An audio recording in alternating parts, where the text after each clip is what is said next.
Welcome to the Veil of Truth, your gateway to uncovering hidden insights and illuminating mysteries. I'm thrilled you've joined our global community. Whether you're watching from a bustling city skyline or a quiet countryside, we're glad you're here.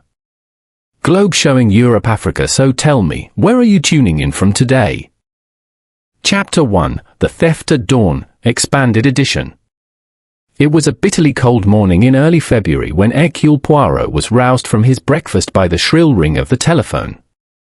He had been enjoying a perfectly symmetrical plate of buttered toast, an egg boiled precisely for 4 minutes and 30 seconds, and a cup of coffee strong enough, he said, to awaken even the most sluggish of the little grey cells. The voice on the other end was unmistakably that of Chief Inspector Japp, brisk, practical, and lacking, in Poirot's opinion, any sense of aesthetic order. "Morning, Poirot. Sorry to disturb you so early, but we've had a queer business down at Waverly Dock. A warehouse burglary, looks clean and clever. Thought of you at once." Poirot raised one immaculate eyebrow. "A robbery, Monsieur Japp? But surely, that is hardly the sort of crime to tempt you from your warm bed. You, I think, prefer the more, how shall we say, dramatic form of human mischief." Japp gave a short laugh. "I'll grant you that. But this one's odd. No forced entry, no signs of tampering, no fingerprints, and the thing stolen, a single crate among hundreds, wasn't worth tuppence to look at. The owner's in a right state. Thought you might fancy a look before the press get wind of it." Poirot sighed lightly but smiled. "Mon ami, you appeal to my curiosity, which is a dangerous weapon. Very well. I shall come at once. But only," he added sternly, "after I have finished my coffee. Precision, Japp, must be observed in all things, even breakfast." An hour later, a sleek black motorcar pulled up before the looming warehouses of Waverly Dock. The fog from the Thames lay thick and low, curling between the iron cranes like pale smoke. The air smelled of damp wood, oil, and river water. Japp was already there, stamping his feet and cursing the cold. "There you are, Poirot. I thought you'd be along in silk gloves." Poirot smiled. "Of course. One must always dress for the occasion, even when visiting scenes of industrial despair."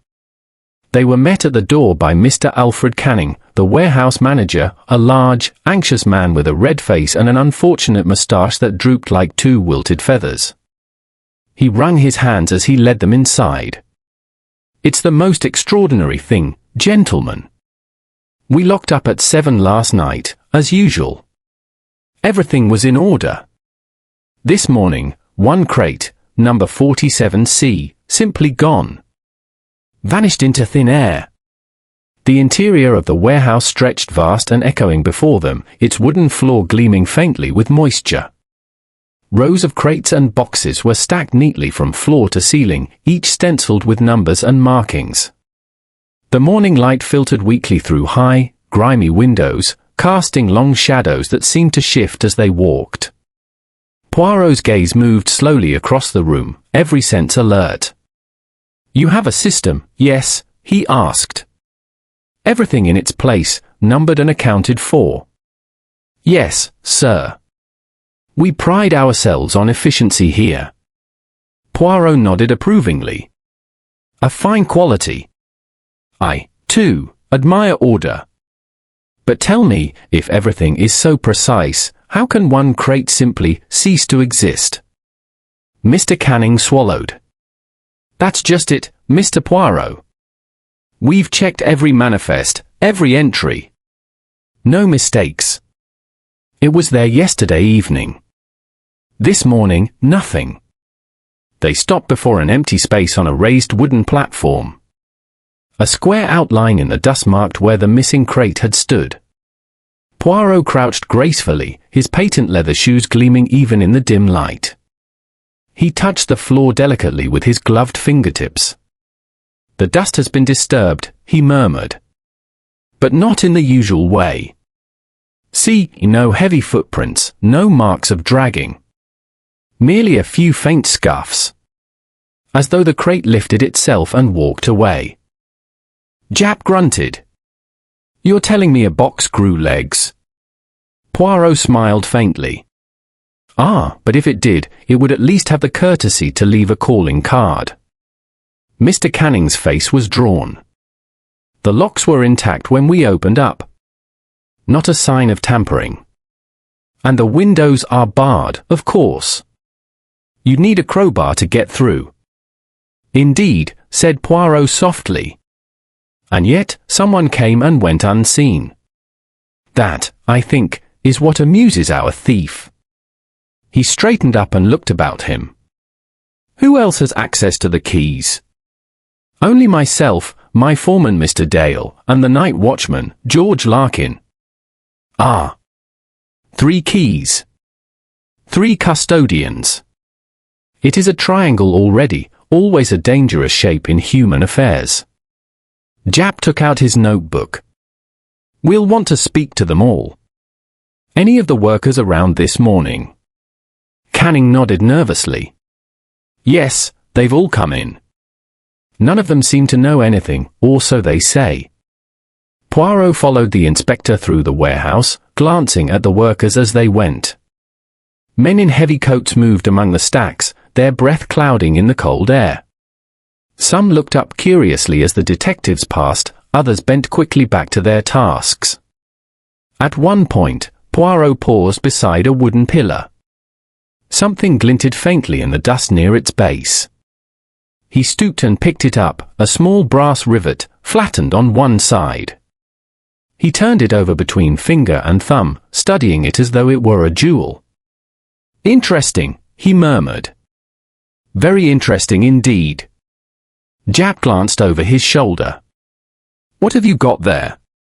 Poirot slipped it neatly into his pocket. "A trifle, perhaps. But in life, as in detection, the trifles often reveal the truth." As they made their way back toward the office, Poirot's sharp eyes took in everything, the scuffed marks near the empty space, the faint smell of oil on the air, even the pattern of soot on the overhead lamps. His mind was already sorting, classifying, arranging. "Tell me, Monsieur Canning," he said suddenly. "This crate that was stolen, what did it contain?" The man hesitated. "Just mechanical parts, sir. Nothing valuable in itself. But it was part of a shipment for a government contract, nothing secret, you understand, but important all the same." "Ah," said Poirot softly. "The plot thickens. A thief who steals something of little value, from a place impossible to enter, and leaves no trace. Truly, he has imagination. I like that." Japp shook his head. "You can like him all you want, Poirot. I just want to find him." Poirot's lips twitched in amusement. "You are the hunter, my friend, I am merely the gardener. You chase the prey, I plant the seeds of thought." They stepped outside once more into the misty dockyard. The river lay grey and silent, lapping faintly against the pilings. Somewhere in the distance, a foghorn moaned, a deep, mournful sound. Poirot turned his face toward it, thoughtful. The Thames hides many secrets, does it not? But sooner or later, even the most carefully concealed things rise to the surface. Japp snorted. "Let's hope this one rises before I freeze to death." Poirot smiled, adjusting his hat just so. "Courage, mon ami. We shall warm ourselves soon enough in the glow of discovery." As they walked away, the warehouse loomed behind them like a sleeping giant, silent, watchful, and full of unseen eyes. And though Poirot said nothing more, his mind was already at work, assembling invisible patterns from the dust, the rivet, and the vanishing of one humble crate that, he suspected, was not humble at all. Chapter 2, The Men of the Warehouse, Expanded Edition. The next morning dawned grey and cold, the fog still clinging stubbornly to the river like a jealous ghost. Hercule Poirot arrived at Waverly Dock once again, his immaculate shoes gleaming despite the damp cobblestones.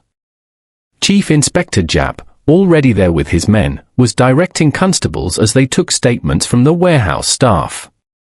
"Morning, Poirot," Japp greeted him, blowing on his hands. "You're just in time. We've gathered everyone who had access to the place last night. Let's see what sort of crowd we've got." Poirot nodded, his eyes already scanning the faces of the waiting employees, a small group standing awkwardly amid the stacked crates and coiled ropes. He noticed at once that they formed a natural semicircle around a central space, as if drawn by invisible geometry. "Observe, mon ami," he said softly to Japp. "Even in their nervousness, they form a perfect curve. Human beings, they reveal their nature even when silent." Japp grunted. "You can read as much as you like in their faces. I'll be happy if one of them just tells me who nicked the crate."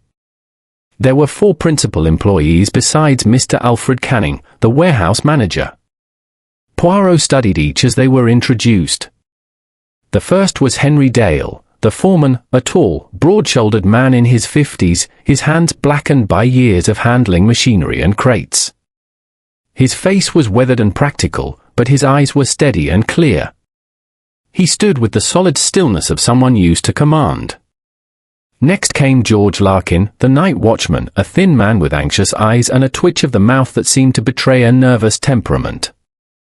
He clutched his cap in both hands, wringing it slightly as he spoke. Then there was Arthur Canning, nephew to the manager. He was a young man in his late 20s, well-dressed, with hair slicked back and a faint air of superiority. His manner was courteous but distant, as though the whole affair were a tiresome inconvenience. Finally, Miss Nora Brent, the bookkeeper, a slim, dark-haired woman in her early 30s, with quick eyes and a calm composure that suggested both intelligence and restraint. Her desk, visible from the office window, was an island of order amid the chaos of the warehouse. Poirot inclined his head slightly. "Bon. Let us begin."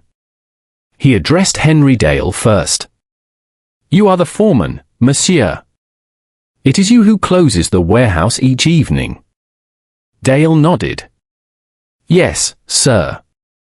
Last night I stayed until about 7. Saw the last lorry go out, locked the side door myself, then handed the main keys to Mr. Larkin here. You noticed nothing unusual?" "Nothing at all, sir. Everything was as usual." Poirot looked thoughtfully at him. "You are a man of precision, I think." Dale shrugged. "You have to be, in this line of work. Misplace one crate and you'll have the ministry breathing down your neck." Poirot gave a small approving nod. "Très bien. Now, Monsieur Larkin, you begin your shift at 7, yes?" The night watchman's hands tightened around his cap. "Yes, sir. 7 sharp. I lock the gates, make my first round, and then check in every hour." "And last night? You saw or heard nothing?" "Nothing, sir. Not a sound all night. The fog was thick, but I did my rounds regular. When Mr. Canning arrived this morning, I unlocked the doors same as always. That's when we found the crate missing." Poirot regarded him closely. "And your keys, they never leave your possession?" Larkin looked startled. "Never, sir. I keep them right here." He patted his coat pocket. Poirot gave a small smile. "Very admirable. A man and his keys, they are like a husband and wife, always together, sometimes quarreling, but rarely parted." There was a ripple of nervous laughter, though Arthur Canning only frowned impatiently. Poirot turned his attention to him. "Monsieur Arthur Canning, you are the nephew of the manager, I believe." Arthur inclined his head slightly. "That's correct. I assist with the accounts and correspondence, but I don't involve myself in the warehouse floor." "Yet you were present yesterday?" "Yes, for part of the afternoon. I left at 6:30. "And your uncle?" "He left shortly before I did." Miss Brent and Mr. Dale were still here, finishing paperwork. Poirot's gaze sharpened. Then the warehouse was never completely empty between closing and 7 o'clock when Monsieur Larkin took charge. "That's right," Arthur said. "Though I fail to see what difference it makes." The place was locked up tight. Poirot smiled faintly. "Sometimes, Monsieur, it is not the locks that matter, but the hands that hold the keys." Arthur's eyes narrowed. "Are you suggesting—" "Nothing at all," Poirot interrupted gently. "I suggest only that the solution, like the key, must fit perfectly." Finally, Poirot turned to Miss Brent. "Mademoiselle, you are the keeper of the records, yes?" "Yes, Mr. Poirot," she said quietly. "All stock movements, entries, and shipments pass through my ledger." Poirot's voice softened. "And you, too, notice nothing unusual?" She shook her head. "Nothing, sir. Everything balanced as it should." He smiled approvingly. "You have a gift for order, I see. Order is the soul of clarity." And yet, his tone changed slightly. "It can also be the cloak of concealment. A perfect record may hide a perfect crime." Miss Brent looked taken aback. "I assure you, sir, I falsify nothing." Poirot inclined his head. "Of course not, mademoiselle. But perhaps another has done so in your name." He paused, letting his words hang in the air. The group shifted uneasily. Japp cleared his throat. "All right, that's enough of the riddles, Poirot. What do you make of it so far?" Poirot's expression was unreadable. "I make of it, mon ami, that we have before us a tableau most curious. For honest faces, perhaps, and yet behind one of them, the mask of deceit." He moved slowly toward the empty space where crate 47C had stood. His eyes traced the faint outline in the dust once more, the small scuffs on the floor. He bent and ran a fingertip along one of the marks. "These," he murmured, "are not from boots. See, the curve is too small. Something wheeled, perhaps." "Like a trolley," suggested Japp. Poirot nodded. "Possibly. But there is no trolley missing. So then, where is the one that left these marks?" Mr. Canning looked bewildered. "We only have 3, and they're all accounted for." "Indeed," said Poirot softly. "Then the 4th, perhaps, was temporary, a device brought and taken away in the same night. A ghost trolley, OUI." Japp frowned. "You think the thief brought his own?" "Perhaps," Poirot said, "or perhaps not. The thief may have been here all along." He straightened suddenly, dusting his hands. "Chief Inspector, you will do me a favor, please. Examine the riverbank behind the warehouse. There is a small platform there, yes? I wish to know if any small boat moored there last night." Japp blinked. "A boat? You think the thief escaped by water?" Poirot smiled. "The Thames, my friend, is like life, it carries away that which we wish to hide. But it also returns it, in time." As the inspector went to give orders, Poirot turned once more to the staff. "You will all, I hope, remain available for further questions.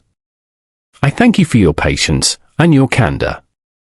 Arthur Canning gave a short, dry laugh. "If you can make sense of this nonsense, Mr. Poirot, you'll be the first." Poirot looked at him steadily. "Ah, but sense, monsieur, is like light. It may be dim at first, but in the end, it reveals everything." He turned away, his polished shoes clicking softly on the wooden floor. The fog outside pressed thick against the windows, and somewhere beyond, the slow lap of the river sounded like the whisper of a secret not yet told. Chapter 3, Shadows by the River, Expanded Edition. The fog that had haunted the dock since the morning refused to lift even by nightfall. It lay thick and motionless over Waverly Dock, muffling sound and blurring shape, until the warehouses seemed to float in a sea of grey. Lamps burned faintly along the embankment, their light swallowed by mist after only a few yards. Hercule Poirot, wrapped in his dark overcoat, stood upon the cobbled path by the water's edge. His breath rose in small white clouds. To any observer, he might have seemed out of place there, a fastidious little man amid the rough grime of the docks, yet his keen grey-green eyes missed nothing. He had come alone, save for his thoughts and the restless whisper of the river. Earlier that day, Jap had scoffed at the idea that a clue might lie upon the water. A warehouse job, Poirot, not a sea adventure, he'd said. But Poirot, with his quiet smile, had only replied, when the earth tells us nothing, we must sometimes consult the water, mon ami. It has an excellent memory. Now, standing on the damp stones, he peered into the mist where the warehouse loomed, dark, silent, immense. Its reflection trembled faintly on the river's surface, broken by drifting pieces of debris and the occasional ripple of something unseen. Suddenly, a sound broke through the quiet, a faint splash, then another, closer this time. Poirot turned his head sharply, listening. The sound came from the far corner of the wharf, near where a small wooden landing jutted out into the Thames.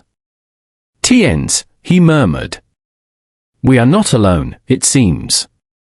He moved forward softly, his steps measured, his body held very still. A figure emerged from the fog, a shadow among shadows. The man, whoever he was, bent over something at the edge of the water. Poirot saw the quick flash of a torch beam, a gloved hand reaching down, then, as if sensing observation, the stranger froze. For a long moment, neither moved. The river lapped quietly between them. Then the figure straightened, turned, and melted back into the fog with surprising speed. By the time Poirot reached the landing, there was nothing to be seen but the faint disturbance of water where a boat might have been moored. He crouched, touching the wet planks. The wood was freshly scuffed, as though by something heavy being lifted or dragged. "Someone has come to fish," he murmured, "but not for trout, I think." From his pocket, he took a small torch and examined the ground. There, caught in a crack between the boards, was a thin thread, metallic, delicate, glinting faintly in the light. Poirot plucked it free and examined it closely. It was not wire but a narrow strand of woven brass, the kind used in electrical components. He smiled to himself. "Mon Dieu, what an untidy thief we have! He leaves behind pieces of himself wherever he goes." The night was growing colder. From far across the river came the low whistle of a barge, otherwise all was silence. Poirot stood for a long while, his gloved hands clasped behind his back, gazing at the slow, black water. Then he turned and walked back toward the warehouse, his thoughts as precise as his steps.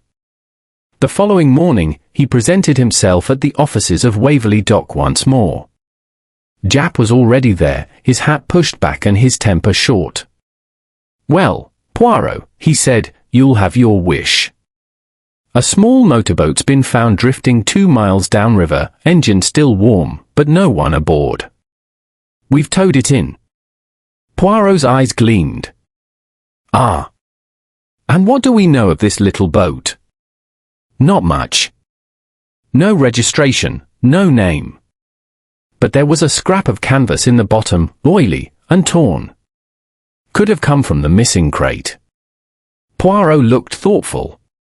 "So convenient, n'est-ce pas? A boat to take the blame. A floating culprit." Jap frowned. "You think it's a plant?" "I think," said Poirot slowly, "that whoever stole the crate wishes us to believe in a daring escape by water, something romantic, something bold. But reality, mon ami, is usually less theatrical. When a man wishes to create an illusion, he gives it the scent of adventure." Jap muttered, "I'll never get used to your way of thinking." "Ah, but that is why we make such an excellent partnership," Poirot said cheerfully. He turned to where Mr. Canning stood wringing his hands. "Tell me, Monsieur Canning, from this dock, could a boat be moored unnoticed during the night?" Canning looked uneasy. "It's possible, sir. The fog's been thick enough to hide anything. But we've no boats of our own." "Indeed. Then perhaps someone borrowed one, or wished us to think so." Poirot's gaze drifted across the warehouse floor once more. The same familiar stacks of crates stood in their perfect rows, yet to him, the place seemed subtly changed, alive with tension. Workers moved quietly, glancing now and then at him and Jap, whispering behind their hands. He noticed Miss Nora Brent in the office beyond the glass partition, bent over her ledgers. Her pen moved quickly, precisely.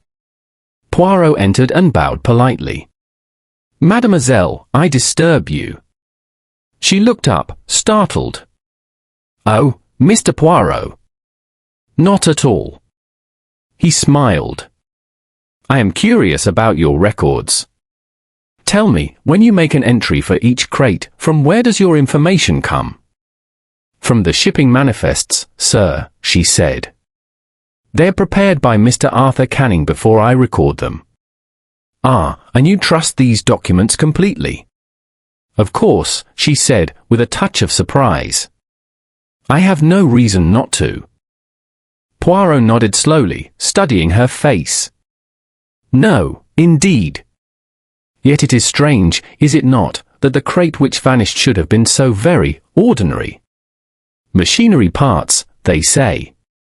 And yet it alone is gone." Miss Brent hesitated.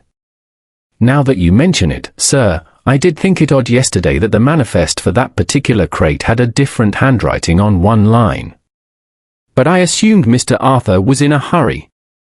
Poirot's moustache twitched. "Ah. A small detail, and yet, how revealing. The little grey cells begin to stir." He thanked her courteously and returned to Jap. "My friend, there is mischief in the paperwork. One line, written by a different hand, one crate, vanished into fog. You see the pattern?" Jap rubbed his chin. "Could mean anything." "Could it?" Poirot said softly. "I think it means that someone wished to hide the true contents of that crate, to disguise it as something dull and uninteresting. A clever trick, but not clever enough." He took from his pocket the small brass strand he had found by the river. "And this, what do you make of it?" Jap examined it. "Wire?" "Partly. But look closely. It is from a component of fine machinery, something experimental, perhaps. Not the kind of thing one ships without care." Jap's eyes widened slightly. "You're suggesting the contents were important?" Poirot smiled. "I suggest, my dear Jap, that our thief is a man who understands both engineering and deception. He has made the simple appear ordinary, the ordinary appear simple. A magician of the crates, if you like." Jap groaned. "That's no help." "Patience," said Poirot gently. "When the stage magician performs, the audience sees only the trick. But the secret, Jap, the secret always lies in the preparation." He looked once more through the glass toward Arthur Canning, who stood talking with his uncle near the door. The young man's expression was calm, almost too calm, as if he watched not the investigators but their progress. Poirot's eyes narrowed slightly. "Ah, yes," he murmured. "Every illusion requires an audience. But sometimes, the audience applauds before the curtain falls." Outside, the river flowed on, silent and secretive, carrying with it more than just the city's refuse. In its dark current, Poirot felt, lay the first whispers of a truth still hidden, a truth that would, sooner or later, rise to the surface. Chapter 4 of The Rivet and the Record, Expanded Edition. The following day dawned crisp and cold, but the fog had at last begun to thin. The morning light filtered weakly through the warehouse windows, turning the suspended dust motes into small golden flecks that danced in the air. Inside, the atmosphere remained tense. Workers spoke in lowered voices, and even the clatter of crates seemed subdued, as though the building itself waited for something to happen. Hercule Poirot, however, looked perfectly serene. He walked through the warehouse floor with measured steps, gloved hands clasped neatly behind his back, his eyes bright with purpose. Every small sound, every flicker of movement, appeared to register upon his mind as part of a grand and intricate pattern invisible to others. Chief Inspector Japp was less patient. "We've been over this place twice," he grumbled. "Not a sign of that crate, or of anything else useful. Unless you count cobwebs." Poirot smiled indulgently. "Ah, but it is in the cobwebs that the spider hides, my friend. And it is the spider, not the web, who interests Hercule Poirot."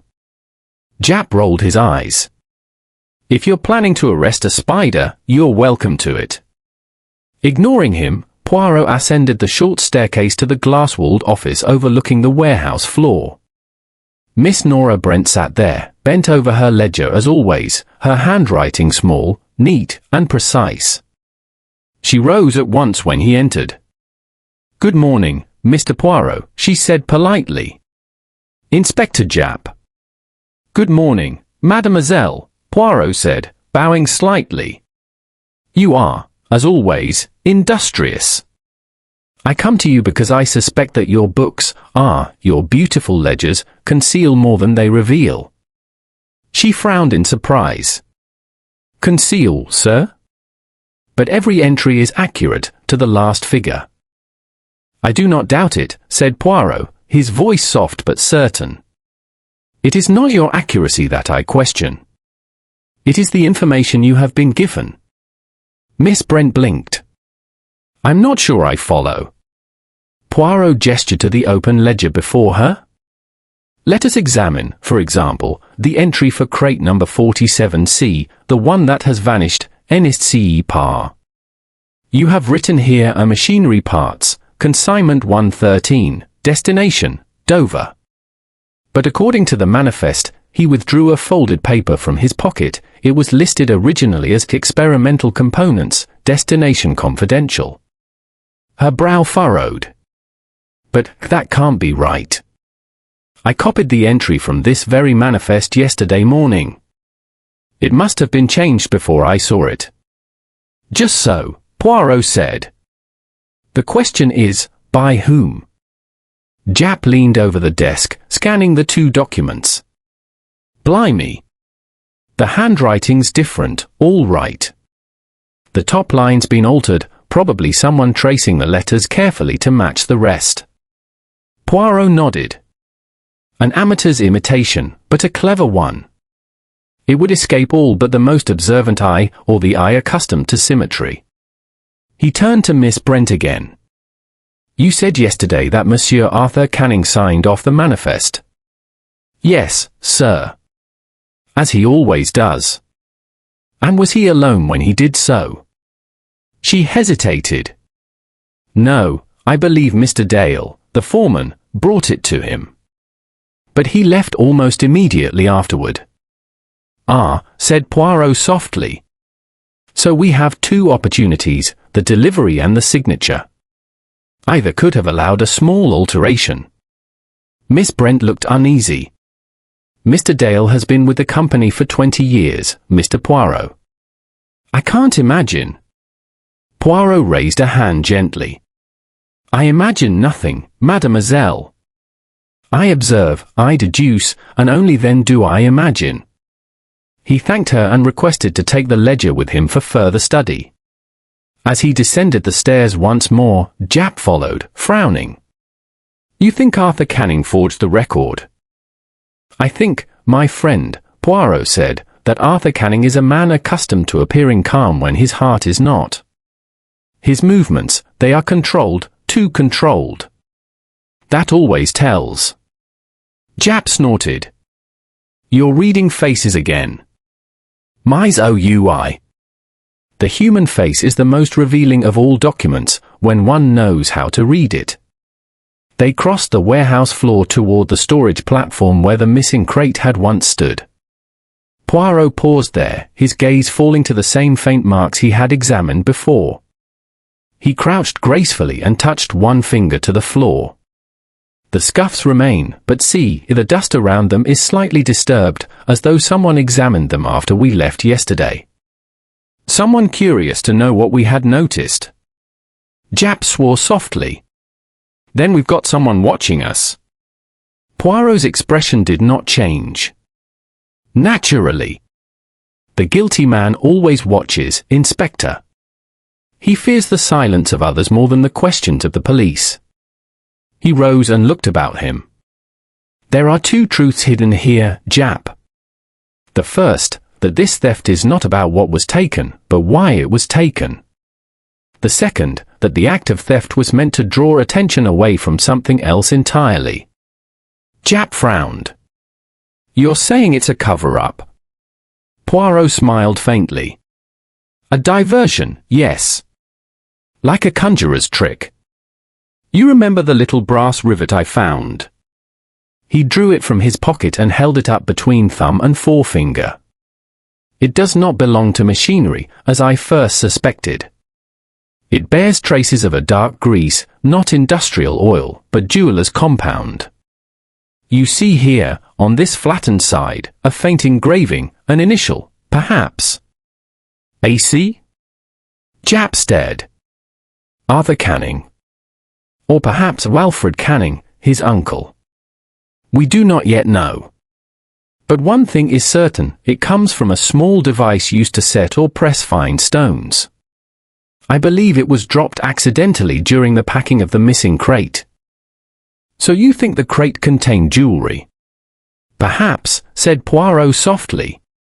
Perhaps it contained something even more valuable, and more dangerous to its owner if discovered. They were interrupted by the sound of footsteps.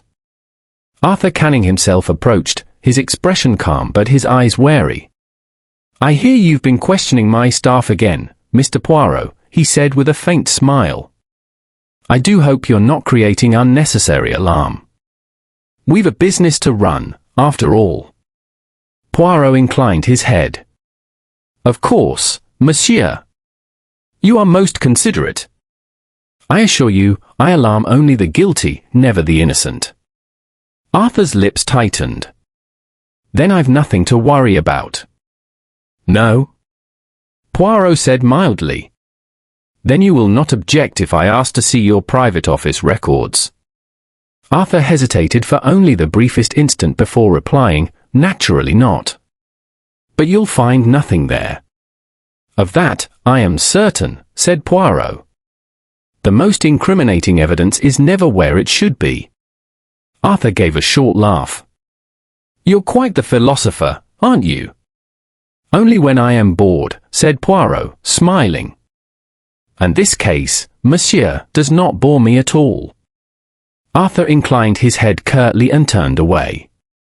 When he was gone, Japp muttered, he's hiding something. Oh, Poirot agreed. But what? That, my friend, is the charm of the puzzle. For now, we must be patient. A small thread of brass, a false manifest, a rivet engraved with initials, they are the beginnings of a pattern. When we trace them to their conclusion, the picture will be complete. He gazed once more toward the river visible through the high windows, its grey waters glinting faintly in the winter light. It is like embroidery, Japp. From beneath, all is tangle and confusion. But when you turn the cloth far, then you see the design. And it is always, how do you say, unexpected. Chapter 5, The Visitor from the Ministry, Expanded Edition. The afternoon passed in a tense quiet at Waverly Dock. Though the men went about their usual work, the air seemed thick with unease. The missing crate had turned their orderly world upside down, every movement, every sound seemed to echo with suspicion. From his small office window, Hercule Poirot observed the activity below with narrowed eyes. He had taken possession of a corner desk for his notes, and, of course, for his cup of perfectly balanced coffee, which no investigation, however serious, could prevent him from enjoying. The door opened, and Chief Inspector Japp entered, looking grim. "You're not going to like this, Poirot," he said, throwing his hat onto a nearby chair. "We've got company from the Ministry." "Ah." Poirot smiled faintly. "The Ministry, that mysterious place where everything is secret, including the coffee. And they have come, I suppose, to tell us that what was stolen is none of our affair." "Something like that," said Japp. "Name's Colonel Graves. Military sort. Says he's under orders to keep things quiet. Frankly, he's in a worse temper than I am." Poirot rose smoothly. "Then let us charm the Colonel, shall we? It is always better to meet anger with courtesy, it confuses the enemy." Japp opened the door, and a tall, grey-haired man in a dark overcoat stepped in. His face was lined and his expression severe, his posture that of a soldier who had never learned to relax. He removed his gloves with deliberate precision and inclined his head curtly. "Mr. Poirot," he said. "Chief Inspector. I am Colonel Graves, Ministry of Defence. I am informed you are investigating a theft here at Waverly Dock." "Indeed, Colonel," said Poirot pleasantly. "And it is a matter that interests me greatly. Though until this moment, I did not know that it also interested the Ministry." Graves hesitated, his eyes narrowing. Ordinarily it would not. But the crate that was stolen contained material of a classified nature. Its disappearance, if made public, could cause considerable embarrassment, and worse. Japp let out a low whistle. "Classified? You mean to tell us the thing wasn't full of spare parts?" Graves's expression hardened. "The manifest was deliberately falsified to conceal its contents, a security measure. Inside were prototype components for a new decoding device, extremely delicate and highly confidential. No one outside the Ministry and our contractors should have known of their existence." Poirot's brows rose. "Mon Dieu. Then our simple theft becomes a matter of national importance." "Exactly," said Graves. "And that is why you will keep your findings strictly between yourselves and this office. If the press learns of this, or if the material falls into foreign hands," he left the sentence unfinished, but the implication was clear. Poirot inclined his head gravely. "You have my word, Colonel. Discretion, as you know, is my second nature." Japp scowled. "But how on earth could anyone have known what was inside that crate? The paperwork we've seen says machinery parts." "That," said Poirot, "is precisely what interests me. The false description must have come from someone with knowledge, or at least access, to the true information." Graves folded his arms.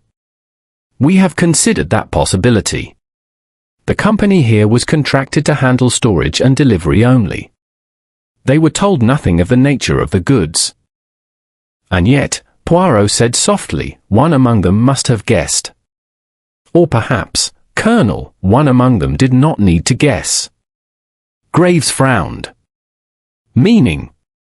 "Meaning," said Poirot, "that the falsified manifest was not the work of ignorance but of precision. It was changed with care, not confusion. Someone knew exactly what that crate contained, and sought to make it appear ordinary." The Colonel looked sharply at him. "You suspect espionage?" Poirot lifted a delicate hand. "Not yet. Espionage is a word too easily spoken. Let us say instead, deception. And deception, Colonel, is a crime of psychology before it is one of politics." Graves regarded him for a long moment, then gave a short nod. "Very well. You have my cooperation, for now. But I warn you, Mr. Poirot, the people behind this may be dangerous. Handle them with care." Poirot smiled faintly. "I assure you, Colonel, I always handle people with care, particularly when they are dangerous." When the Colonel had gone, Japp turned to Poirot, running a hand through his hair. "Well, that tears it. We're in over our heads now. military prototypes, decoding devices. What next? Spies from the continent. Perhaps, said Poirot, but perhaps not. Let us not leap to the conclusion most dramatic. Often, the truth hides behind the dullest mask. I am more interested, my friend, in the human motives that accompany this theft: pride, greed, fear. These are the true agents of crime. Japp sat down heavily. Then you don't buy the spy angle. Poirot tapped his chin thoughtfully. I do not reject it. But tell me, if one wished to steal a government secret, would one not also ensure that its theft was not noticed? And yet our thief makes a performance of it: an empty space, a missing crate, a floating boat, a false manifest. No, Japp, this is theatre, not espionage. He crossed to the window, gazing down at the river where the light glimmered faintly on the water. Someone wished to create the illusion of a political crime while hiding something personal beneath it. Such as what? Ah, that is what we must discover. Poirot turned, his eyes bright. But now we have a most interesting new piece to our puzzle. The ministry's secret cargo was handled by men who did not know what they held, or so we are told. But we must always ask, who had reason to pretend ignorance? That afternoon, Poirot requested another meeting with Mr. Alfred Canning, the manager, and his nephew Arthur. The two men came together, one anxious and red-faced, the other calm and inscrutable.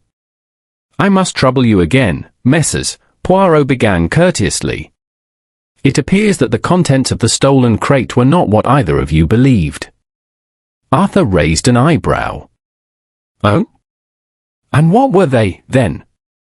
Poirot regarded him evenly. I am not at liberty to say. But suffice it to note, they were valuable. Arthur gave a short laugh. Then perhaps you should be questioning the people who packed it, not us. Indeed.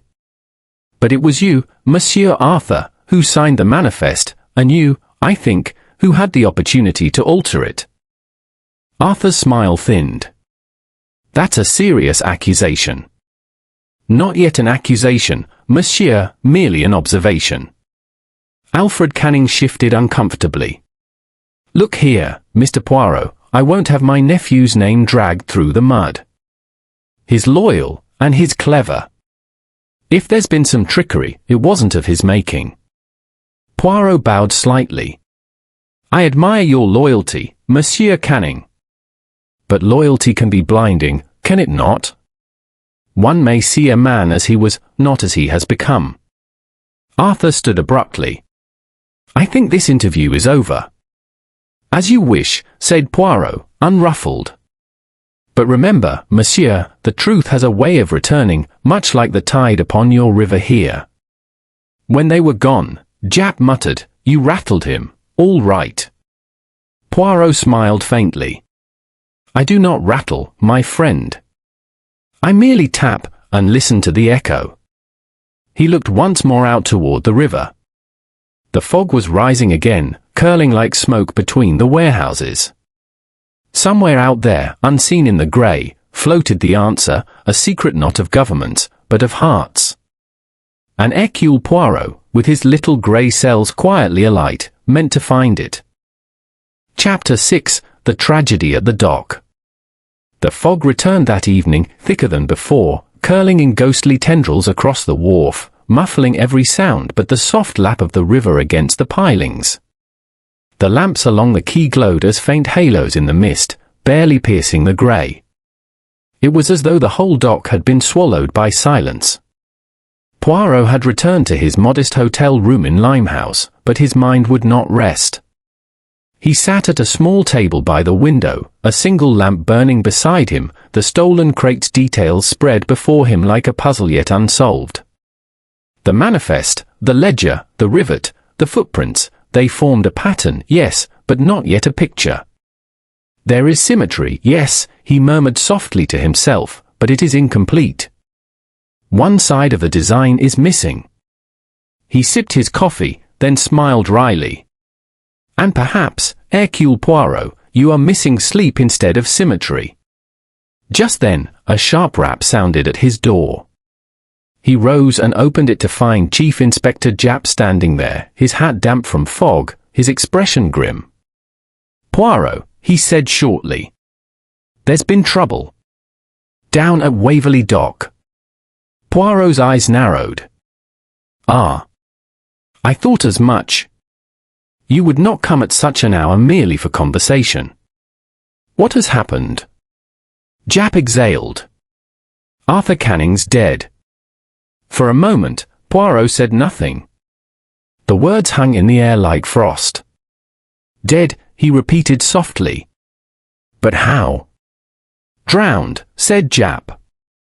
"They found him by the lower pier about an hour ago. Looks like he slipped and went under.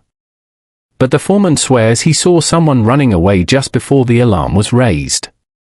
Poirot's expression hardened. "Then it was no accident. Come, mon ami, we go."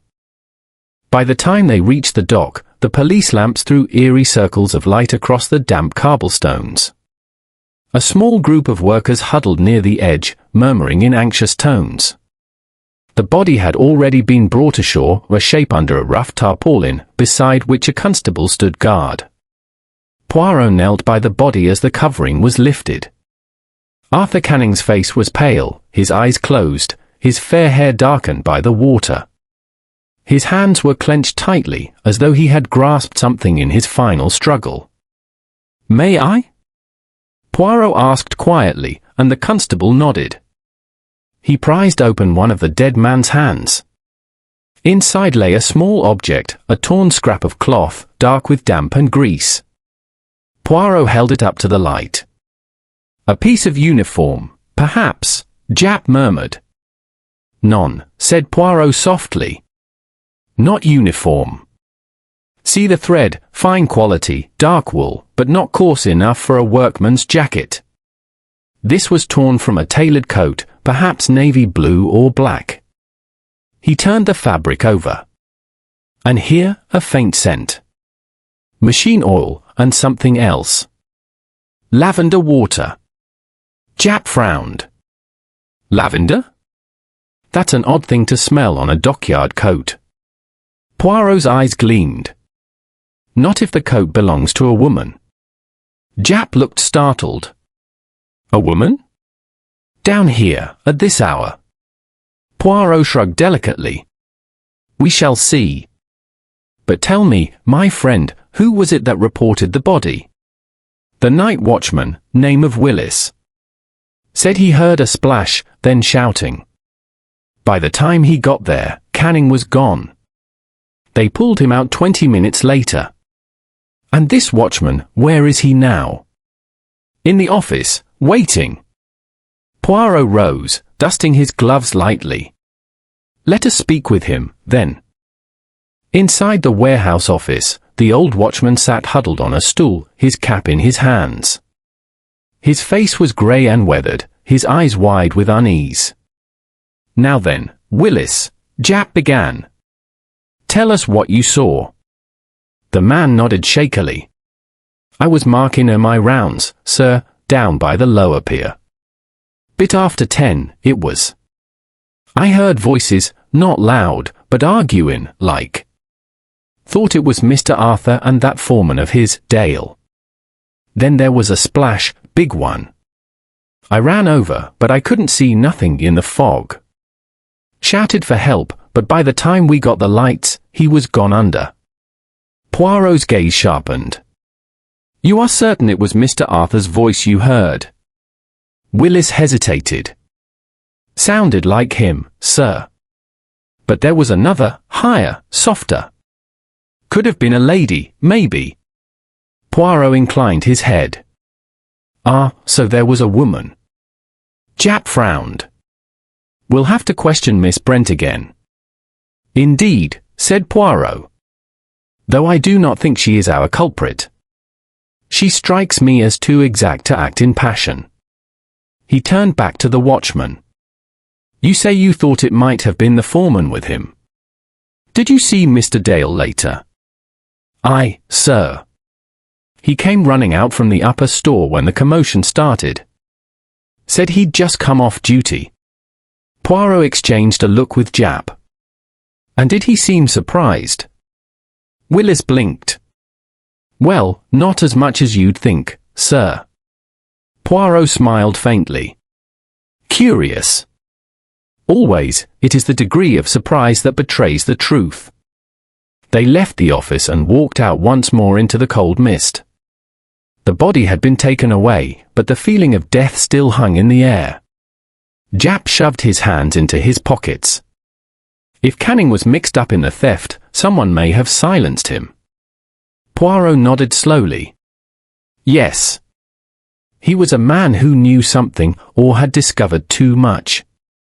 He paced a few steps, then crouched near the edge of the PA, examining the wet boards with a small torch. Regard, my friend, the footprints. One set here, small and narrow, perhaps a woman's. The other, larger, but with a limp, as though one leg drags slightly.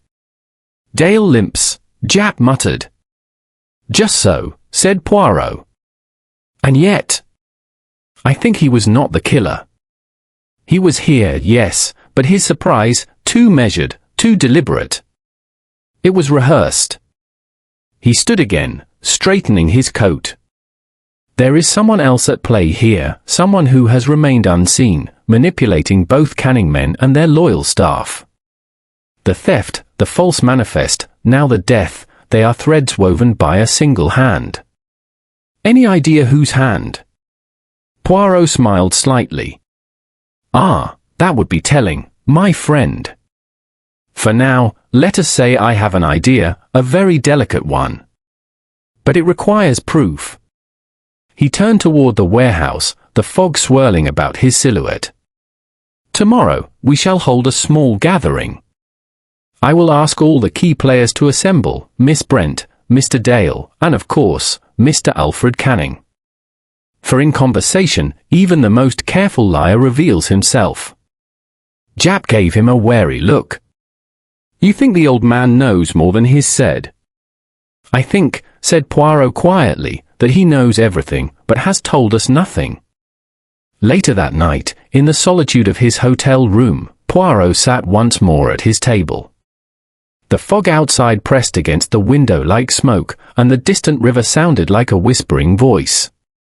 He took the small piece of cloth from his pocket and laid it beside the brass rivet. 2 trifles, he murmured. One from a machine that sets jewels, one from a coat that smells of lavender. Together, they speak of vanity, of deception, and of love. He smiled faintly. And love, mon ami, is always the most dangerous motive of all. Chapter 7, The Gathering at Waverly Dock. Morning came pale and damp, with a weak sun glimmering through the London haze. The river was calm, yet beneath its surface lay the same unease that had settled upon all who worked at Waverly Dock. News of Arthur Canning's death had spread like smoke, and the warehouse was hushed, the usual rhythm of work replaced by whispers and wary glances. Hercule Poirot arrived shortly after 9, his black overcoat spotless, his hat at its precise angle, his shoes shining even in the soot-laden air. Chief Inspector Japp was already there, standing with his hands in his pockets and an expression of tired irritation. Morning, Poirot, he said gruffly. We've gathered them all in the office, as you asked. The old man's not happy about it. Poirot smiled slightly. Ah, but happiness, my friend, is seldom a companion of truth. Today, we seek not smiles but revelations. Japp grunted. You and your revelations. Just don't start quoting philosophers before breakfast. They entered the warehouse office together. Inside, the small space was crowded with uneasy faces. Alfred Canning sat stiffly at the head of the table, his hands trembling slightly though his jaw remained set. Beside him, Miss Nora Brent looked pale but composed, her dark eyes shadowed from lack of sleep.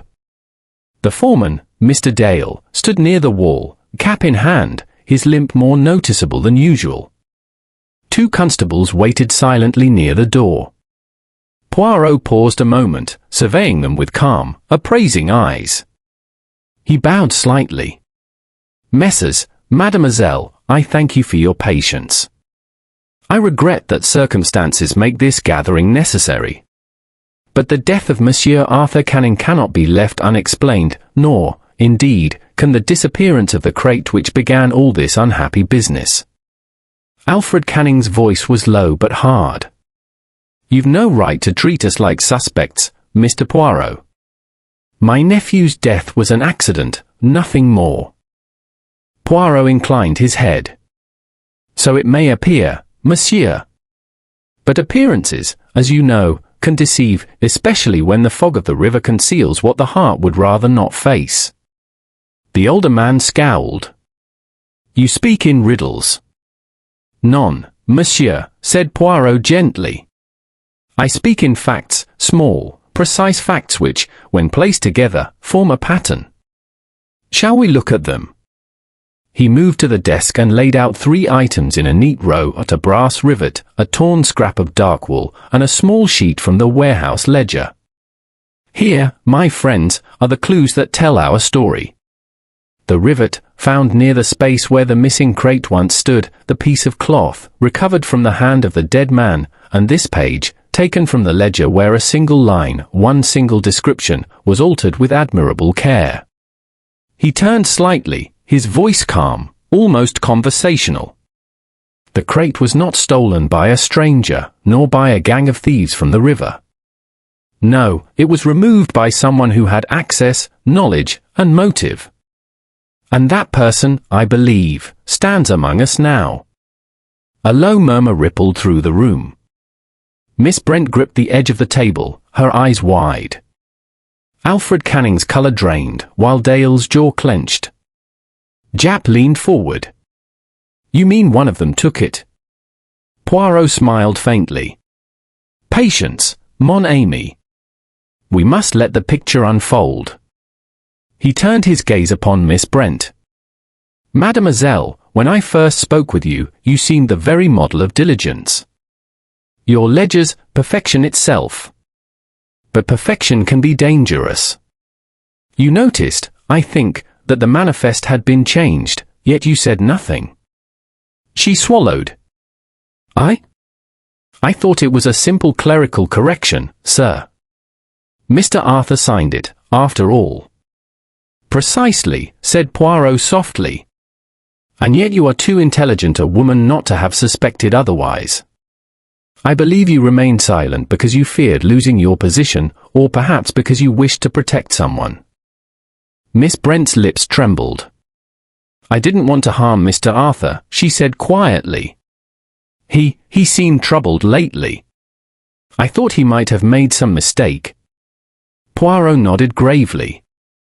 Ah, love, mademoiselle, it can make us blind to the truth. Her head jerked up, startled. I didn't. He raised a gentle hand. It is nothing to be ashamed of. You cared for him, did you not? She hesitated, then nodded once, her eyes downcast.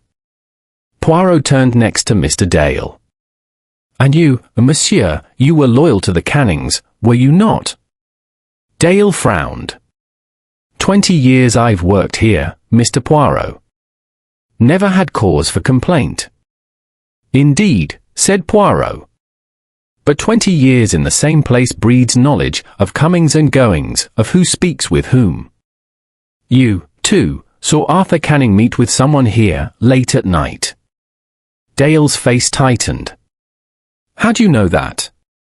Poirot smiled faintly. Because you are not a good liar, my friend. You limped more heavily when we questioned you yesterday, the limp of a man whose conscience weighs upon him. You saw him with a woman, did you not? The foreman hesitated. He muttered finally. I saw her, came in through the side door one evening last week. Cloak over her shoulders, hood up. Couldn't see much, but she wasn't from the docks.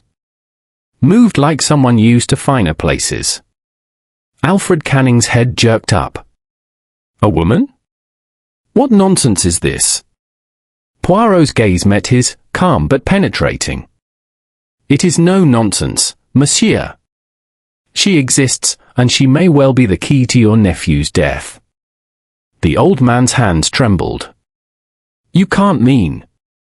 Ah, but I do. Poirot lifted the torn scrap of cloth. This, you see, is from that woman's coat. Arthur held it when he fell, or was pushed, into the river.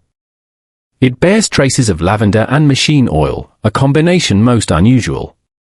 Such a scent would cling to a woman who works, or pretends to work, with machinery. Perhaps a supplier, perhaps a visitor from one of the companies to whom your firm sells its wares. He glanced at Japp. And, my friend, did you not find among Arthur Canning's effects a letter, unsigned, but written in a woman's hand? Japp nodded, pulling a folded note from his pocket. Right here. Poirot took it delicately. Listen, we must meet once more. The risk is great, but I cannot bear the waiting. You promise me the design, do not fail me now. A sharp gasp escaped Miss Brent's lips. Design? What design? The design, said Poirot quietly, of the decoding device that lay within the stolen crate. Arthur Canning did not merely know of it, he meant to sell it. But to whom? His eyes turned to Alfred Canning, whose face had gone ashen. Perhaps, Poirot said softly, to someone who could offer him a way out of debt. Or perhaps he was coerced by one who already knew too much. The old man rose unsteadily. You're saying my nephew was a traitor? Poirot shook his head. No, monsieur. I say only that he was human, and afraid. He believed himself trapped, and in trying to escape, he trusted the wrong person. That trust cost him his life. A silence fell. Even Japp said nothing. The fog pressed faintly at the window, as though listening. Poirot's voice dropped to a murmur. The woman he met here did not mean for him to die. But when he threatened to expose her, when conscience returned, she panicked. A struggle by the pier, a torn coat, a fall into the water. It was over in moments. He turned away from the table. Tomorrow, Miss Amis, the truth will complete itself.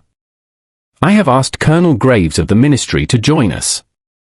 By then, I think we shall have all the threads, and I, Hercule Poirot, will weave them into their final pattern. He gave a small bow. Until then, I suggest you each reflect carefully upon what you know, and what you choose to hide. He left them there in silence, the echo of his words lingering like the mist, soft, inexorable, and full of promise.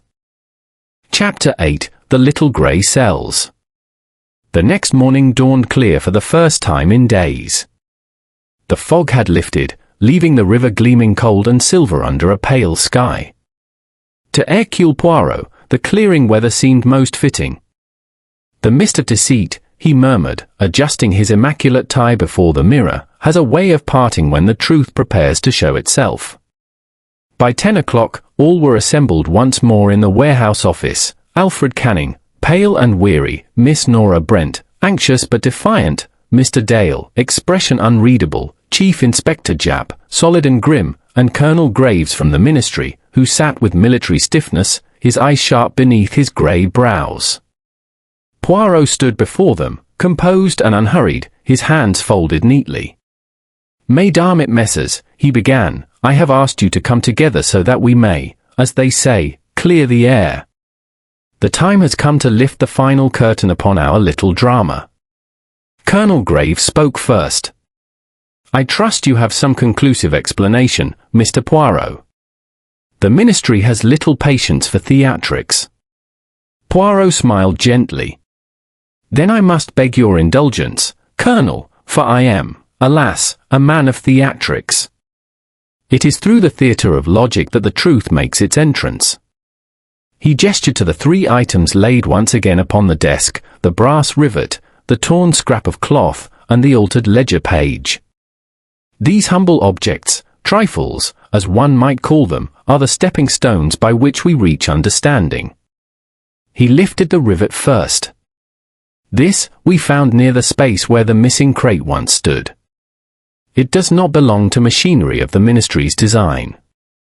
No, it belongs to a jeweller's press, used for setting stones and metals with delicate precision. Such a press is not found in a warehouse, but in a workshop or a private room, perhaps, where one conducts small repairs or refinements. Poirot turned his gaze to Miss Brent. And you? Mademoiselle, you keep your books in order, you write your ledgers in a fine, delicate hand. Yet I observed, on your blouse, a faint shimmer of metallic dust like that produced when polishing brass or gold. You are a woman who works not only with ink, but with metal. Nora Brent's breath caught. You're mistaken, Mr. Poirot. I've never touched. Ah, but I am not mistaken, Poirot interrupted softly. Your father, I believe, was a watchmaker. The smell of oil upon your gloves told me so. You inherited his tools, perhaps even his talent, and lately you have been in need of money. Yes? She looked away. It's true, she whispered. But I never? Poirot raised a hand. Patience, mademoiselle. You will see that I accuse you of nothing. It is only the setting of the stage. He now held up the torn piece of dark wool. This was found in the dead man's hand. It came from the coat of the person he met by the pier, the person he loved and feared. It is of fine quality, but practical, the coat of a woman who moves about unseen, even in fog. He paused. And it bears a faint scent of lavender, your perfume, Miss Brent. A murmur went around the room. Miss Brent stood very still, her face pale. Yes, Poirot continued, you met Arthur Canning that night. You met him to plead, perhaps, for silence. You had helped him copy the designs of the decoding device. He promised to sell them to a foreign buyer and to share the profit with you. You believed, foolishly, that it was only business. But when he changed his mind, when his conscience returned, you were afraid. There was a struggle, and he fell into the river. An accident, yes, but born of guilt and desperation. Miss Brent sank into her chair, eyes shining with tears. I didn't mean to hurt him, she whispered. He was angry.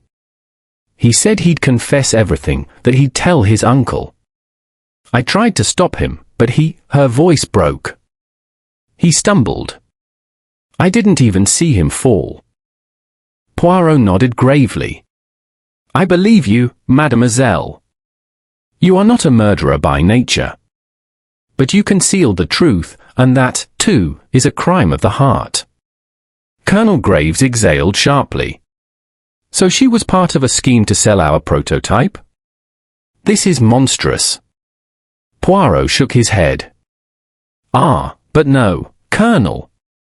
The scheme itself, the idea of the sale, was not hers.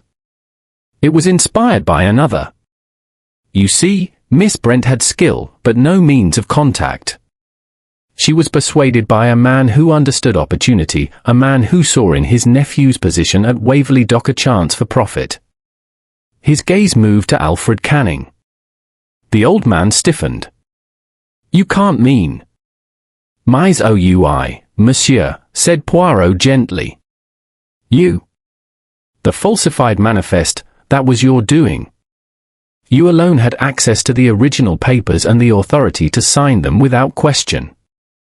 It was you who arranged for the crate to be delivered at night, under the guise of government security.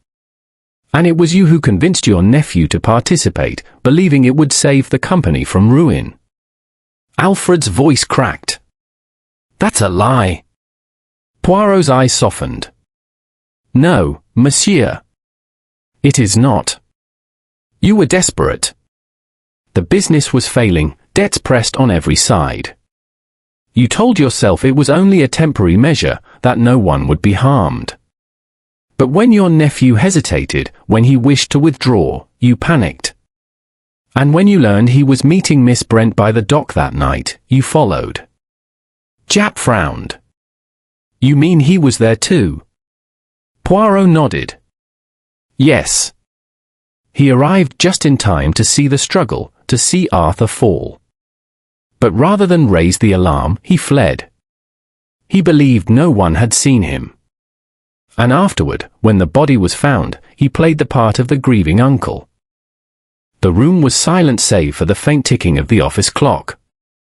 Alfred Canning's head had bowed, his hands were trembling. You cannot prove that," he said hoarsely.